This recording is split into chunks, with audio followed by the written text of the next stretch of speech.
त्र्यंबकेश्वर ज्योतिर्लिंग। त्र्यंबकेश्वर ज्योतिर्लिंग जो ब्रह्मगिरी नामक एक पर्वत पर स्थित है, ये वही जगह है जहां से गोदावरी नदी शुरू होती है।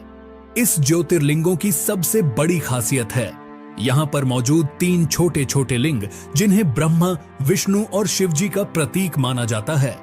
पौराणिक कथाओं के अनुसार भगवान ब्रह्मदेव ने भगवान शिव को प्रसन्न करने के लिए ब्रह्मगिरी पर्वत पर तपस्या की थी। तभी से इस पर्वत को ब्रह्मगिरी पर्वत के नाम से जाना जाता है। कहते हैं कि ब्रह्मगिरी पर्वत के बीच आश्रम हुआ करता था, जहां महान ऋषि गौतम रहते थे। एक बार वहां भारी सूखे और अकाल के कारण वहां से सभी मनुष्यों के साथ साथ सभी जीव जंतु भी भागने लगे, जिसे देखते हुए ऋषि गौतम ने जल के देवता वरुण देव की तपस्या की। उनकी तपस्या से प्रसन्न होकर वरुण देव ने उन्हें एक ऐसा कुंड भेंट किया जिसमें कभी न खत्म होने वाला जल था। गौतम ऋषि ने उस पानी का उपयोग सभी प्राणियों की मदद करने के लिए किया। ऋषि गौतम को लोगों का अधिक प्यार और स्नेह मिला, इसलिए ऋषि गौतम को अधिक पुण्य प्राप्त हुआ।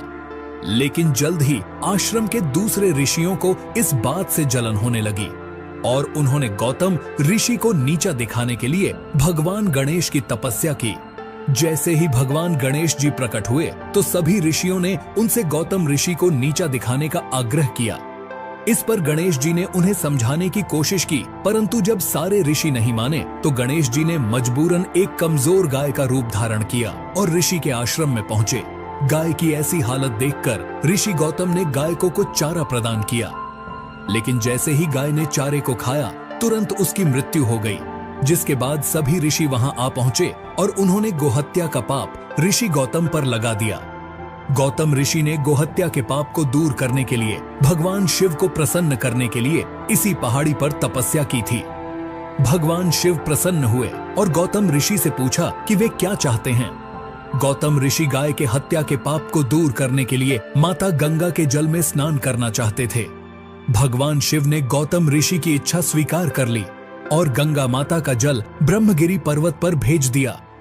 लेकिन गंगा नदी वहां से बार बार गायब हो जाती थी, क्योंकि गंगा माता वहां अकेले नहीं जाना चाहती थी।